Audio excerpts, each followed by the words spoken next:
Comrades, అయితే ఈ పుస్తకం కంటే కొంత ముందు హాతిరాం గురించి 2 మాటలు ఏంటంటే, ఈ పుస్తకం గురించి నా దగ్గరికి హాతిరాము దగ్గరగా ఒక 20 రోజులు తిరిగాడు.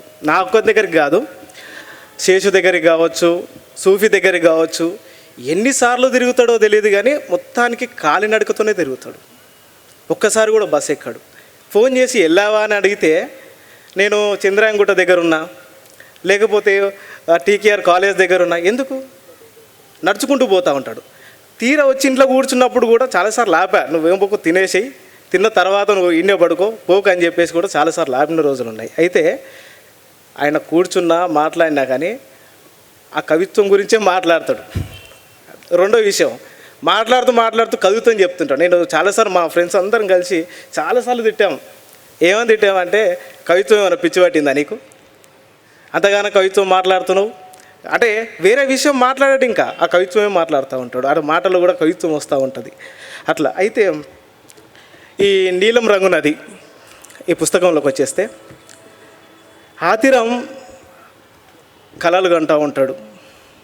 ఇప్పుడు అదేవిధంగా నీలం రంగు నది అనే కళ కంటున్నాడు.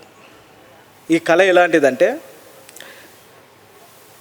నదికి రంగేమిటి, మళ్ళీ నీలంగా ఉండాలి అనే ఆలోచన ఏమిటి, నిజానికి నదికి రంగు ఉంటుందా అంటే, మరి మళ్ళీ నీలం రంగు రాదే అని మళ్ళీ కళ ఎందుకు అంటున్నాడు అంటే, పాలస్తీనా, సుడాను, గాజా ఇక్కడ జరుగుతున్న నదులలో అక్కడ జరిగిన విధ్వంసాలకు ఆ నది మొత్తం ఇప్పుడు ఆ నీలం రంగుతో నది కాకుండా నెత్తురుతో పారుతుంది.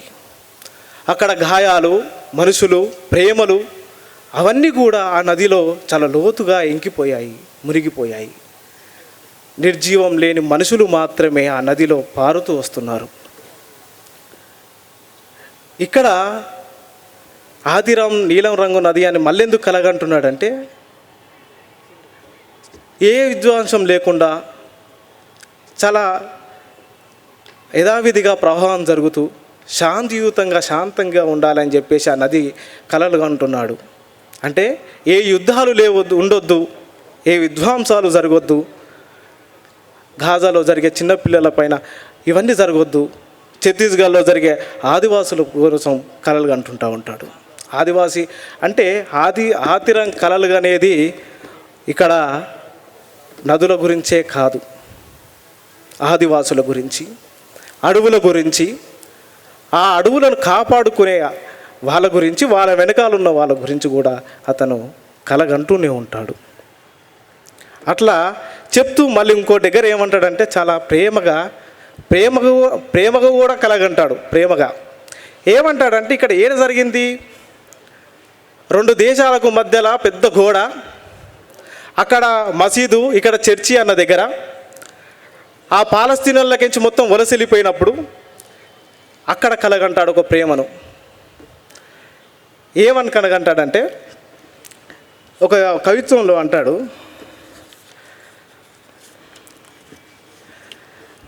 అతను ప్రేమను వెతుక్కుంటూ తిరిగి ఆ దేశానికి మళ్ళీ వస్తూ ఏమంటాడు, ప్రియమైన జోర్డానా, ఆ నది పేరు, నా ప్రేమను మళ్ళీ ప్రకటించుకోవడానికి కోట్ల గులాబీలను తీసుకొచ్చాను, నిలబడి నీకు ఇవ్వడానికే కాసింత నేల కరువయ్యింది. మన ప్రేమను వేడుక చేసుకోవడానికి దుప్పటంతా నిండేలా కేకు ముక్కలు తీసుకొచ్చాను. ఎంత చూడండి, ఇక్కడ మన ప్రేమను వేడుక చేసుకోవడానికి నీ దుప్పటంతా నిండేలా కేకులను తీసుకొచ్చాను, కానీ ఈ కల్లోలిత వాతావరణంలో నిన్ను చేరేసరికి కేకు ముక్కలేవో శవాల ముక్కలేవో తేల్చుకోలేక వెనుదిరిగాను. ఇక్కడ అంటాడు మళ్ళీ, నీ మెడలో శిలువను, నా నెత్తి మీద టోపీ భారాన్ని దించుకొని ఒకరు హృదయాల వాకిట్లలో మరొకరు నిలబడి ఈ దేశానికి వాగ్దానం చేద్దామని వచ్చాను, కానీ తూటాల దాటికి శిథిలమైన ఈ వాకిట్లో ఏ మూల నుండైనా నీ స్వరం వినిపిస్తుందేమో అని చిన్న ఆశతో సొంత దేశాన్నే శరణార్థునయ్యాను. చివరిగా నీకు భరోసా ఇచ్చే మాట ఒకటి చెప్పనా, నువ్వు నడిచిన ఈ నెత్తుటి దారి నువ్వు నడిచిన ఈ నెత్తుటి దారి తెలుపైన నాడే మన ప్రేమకు రక్షణ. ఎంత పెయిన్ ఉంది ఇక్కడ. అసలు ఎక్కడ కలగంటున్నాడు? ఇక్కడ కోట్ల గులాబీని తీసుకొచ్చాడంట, కానీ నేలే కరువు అయ్యింది. మళ్ళీ కేకును తీసుకొచ్చాడు. ఇక్కడ ఎంత పెద్ద మాట అంటే అసలు గుండె గుచ్చుకు అసలు ఎక్కడో తడైపోతుంది, ఎక్కడో బాధ అయిపోతుంది. కేకు ముక్కలేవో, శవాల ముక్కలేవో, ఏంటి గాజాల. అసలు ఆ విధ్వంసానికి చిన్న చిన్న పిల్లలు, అసలు శవాలు కూడా కనబడని రోజు అయిపోయింది. శవాల ముక్కలేవో తెలుసుకోలేకుంటున్నాను అంటున్నాడు.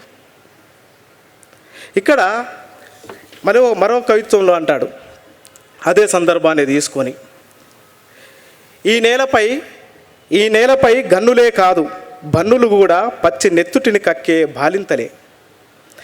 మా ముంగిట్లన్నీ విద్వేషపు ప్రకంకణలు కూలిపోయిన గోడల కింద శిథిలాలే. మా గుడ్డలన్నీ నిరసన జెండాలైతే మా దేహాలు రక్తపు పూతతో కప్పబడి ఉంటాయి. ఈ మైదానంలో మా బాల్యాలు అన్నీ గ్రైనేట్కు వేలాడే పిన్నిసుల్లాంటివి. కానీ మేము ఇక్కడ మసిబారిన ముఖాలేం కనిపించవు. మరి ఏం కనిపిస్తాయి? మరి ఇక్కడ మీకు ఎవరికి కూడా మసిబారిన ముఖాలేం కనిపించవు. ఎందుకంటే మా ముఖాలన్నీ తెల్లని ఫాస్ఫరస్తో మేకప్ చేయబడి ఉంటాయి. ఆ యుద్ధాన్ని నేను అదే అంటున్నాను. ఇక్కడ హాతిరామ్ గాజాని, పాలస్తీనాని మాత్రమే కాదు, ఇక్కడ ఆదివాసుల్ని, అడవుల్ని, అన్నిటి గురించి ఇందులో రాశాడు. అన్నిటి గురించి అతను మాట్లాడుతున్నాడు. అడవుల్ని కలగంటాడు. ఎందుకంటే ఆతిరాంతో నేను మాట్లాడినప్పుడు ఆతిరాన్ చెప్తున్న ఒక మాట, అన్న అక్కడ బాంబులే పడుతున్నాయి పాలస్తీనాలలో, ఇక్కడ బాంబులే పడుతున్నాయి. అక్కడ చిన్నపిల్లలు చచ్చిపోతున్నారు, ఇక్కడ చిన్నపిల్లలు చచ్చిపోతున్నారు. అక్కడ తల్లులు చచ్చిపోతారు, ఇక్కడ తల్లులు చచ్చిపోతారు. మనమంతా పాలస్తీనా గురించి మాట్లాడుకున్నాం. పాలస్తీనా గురించి వాళ్ళ దేశమంతా మాట్లాడుతుంది, ప్రపంచ దేశాలన్నీ సంఘీభావం తెలుపుతున్నాయి. కానీ మన దేశంలో జరిగే ఈ యుద్ధం గురించి ఎవరు మాట్లాడాలన్నా? ఇక్కడ కనబడే యుద్ధం ఎవరికి కనబడట్లేదా అన్న అని అడుగుతాడు హాతిరామ్. నేను అదే అంటున్నాను. ఇక్కడ ఆదివాసి కాళ్ళ కింద ఉన్న ఖనిజ సంపద అంతా కార్పొరేట్లు ఎత్తుకుపోతున్నప్పుడు హాతిరామ్ మాట్లాడతాడు. వాళ్ళ వెనుక ఒక్కొక్కరు అమరులు అవుతున్నప్పుడు హాతిరామ్ మాట్లాడతాడు. గాజా గురించి హాతిరామ్ మాట్లాడతాడు, పాలస్తీనా గురించి హాతిరామ్ మాట్లాడతాడు, సుడాన్ గురించి హాతిరామ్ మాట్లాడతాడు. ఒకవైపు ధిక్కారాన్ని ప్రకటిస్తూనే మరోవైపు సంఘీభావం తెలుపుతుంటాడు హాతిరామ్. మనుషుల గురించి మాట్లాడుతాడు. ఇంత బలమైన కవిత్వాన్ని హాతిరామ్ మాట్లాడుతూనే ఉంటాడు. నాకు అనిపించింది అప్పుడు, మేమందరం చాలాసార్లు మాట్లాడుకున్నప్పుడు, శేషు మేమందరం మాట్లాడుకున్నప్పుడు, ఏంటి ఇంత బలంగా రాశాడు అని. అయితే ఇందాక అన్న సూఫీ అన్న మాట్లాడేటప్పుడు మనం ఎక్కడో ఫేస్బుక్లో ఒక పోస్ట్ పెడుతూనే రెస్ట్రిక్షన్స్ వస్తాయని ఒక మాట మాట్లాడుకున్నాం కదా. నిన్న ఏదో ప్రమోషన్ కోసం కూడా ఈ పుస్తకం గురించి అక్కడిక్కడ మేము వాట్సాప్లలో ప్రచారం చేసినప్పుడు హాతిరామ్ వాట్సాప్ స్ట్రైక్ పడింది, రెస్ట్రిక్షన్స్ వచ్చాయి కూడా. ఎవరికి ఫోన్ చేసి నేను ఎవరికి పంపించడానికి లేదు, ఇప్పుడు నేను చేయాలని నన్ను అడుగుతున్నాడు. రెస్ట్రిక్షన్స్ వస్తూనే ఉంటాయి, మనం మాట్లాడుతూనే ఉండాలి. మన కోసం, ఈ సంపద కోసం వాళ్ళు నిలబడ్డప్పుడు వాళ్ళ పరంగా మనం మాట్లాడాలి. అట్లా ఈ నీలిరంగు నది మిగతా ఇప్పుడు మనం చదివింది 2 కవిత్వాలు అయ్యి ఉండొచ్చేమో, కానీ మిగతా కవిత్వాలన్నీ కూడా చాలా అద్భుతంగా గుండెను తాకే కవిత్వాల్లాగా ఉన్నాయి. ఒకసారి కొనండి, చదవండి. చదివి సూఫీ అన్న అన్నట్టు అతనికి ఒకసారి ఫోన్ చేసి మాట్లాడండి. ఎందుకంటే ఇక లేదంటే ఇప్పటిదాకా కూడా ఒకటే తిరుగుతూ ఉన్నాడు. ఎందుకు తిరుగుతుండో అర్థం కాదు. ఒక 2 నిమిషాలు ఆగంటే కూడా ఇంటలేడు, అసలు ఎవరు పట్టించుకుంటలేడు. అన్న నాకు ఈ ప్రోగ్రాం అయిపోయిన దాకా నా మనసు లెక్క లేదే అంటాడు. నేను అనుకున్నా, అరే అందరం పుస్తకాలు తీసుకొస్తున్నాం, అందరం చేస్తున్నాం, కానీ ఎవరు ఇంత తాపత్రయపడం, నా పుస్తకం అయిపోతాయిలే, ఉన్నారు భక్తులు మాట్లాడుకుంటారులే, ఇక మనకెందుకు, వాళ్ళు చూసుకుంటారులే అనుకునే దగ్గర కూడా మనిషి ఒక్క దగ్గర నిలకడగలేడు. నాకు నిన్న చెప్తుండు, పుస్తకం అయిపోయిన దాకా నాకు మనసులా ఉండదు, నేనేందో నాకు కొంచెం నన్ను అబ్జర్వ్ చేస్తుండే అంటుంటాడు. సరే, అట్లా నీలిరంగు నది అందరు ఖచ్చితంగా చదవండి, మాట్లాడండి.